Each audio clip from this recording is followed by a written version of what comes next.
Thorsteinsson at Freya Medical. We're here with Angie and we're doing botulinum toxin to her masseter muscle for bruxism or clenching of the jaw, which gives you pain in the teeth. Yeah, sometimes happens at night. It's a common problem and it's quite easy to treat with botulinum toxin.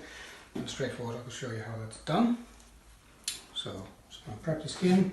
We've already discussed the procedure and consented. Angie, there's no contraindications. You're happy to proceed, I presume? Yeah.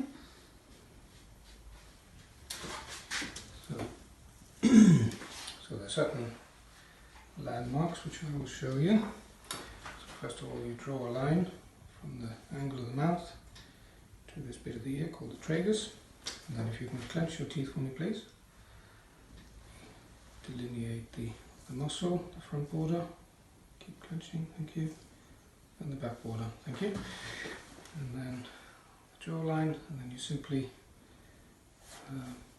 divide the masseter muscle into 4 sections.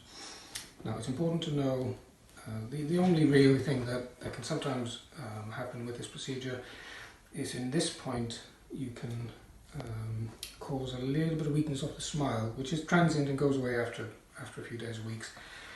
That is because one of the smiling muscles here mixes with the fibers of the masseter. So today I'm actually only going to treat these 3 points, and that might be enough for her, and then we'll review it in a couple of weeks when it's taken effect and see whether she needs this point. So the standard dose is 5 units per square. So I'll mark the other side.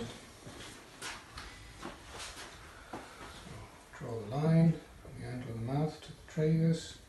Clench your teeth, please. Outline the masseter and the jawline. 4 squares. Just checking again if you clench. Thank you. And then it's a straightforward thing. We've already drawn up 15 units of Azulure, which is a good brand of botulinum toxin. You ready? Mm-hmm. Happy? Good. So clench your teeth again for me and relax. And here we go. Sharp sting. Just 5 units there. Wasn't too bad? No. Okay, good. Clench again and relax. Clench again for me and relax again, thank you. That's it. Okay, feel alright? Yep. Feels alright? Good. Just wipe off these lines. And then it takes, so like with any botulinum toxin you might use for other purposes, it's the same principles. It takes about 24 hours for the botulinum toxin to be taken up by the nerve endings. So in this time you've got to take it sort of easy. Don't go to the gym, don't do anything. No. Don't do anything that makes your face red or hot, like hot baths or showers, or keep the shower a bit cooler. No sauna, nothing like that. Just take it easy for the rest of the day. And from tomorrow you can, return to normal activities. And then we'll see you in a couple of weeks and see how things are for you. Any questions? No, thank you. Thank you for watching.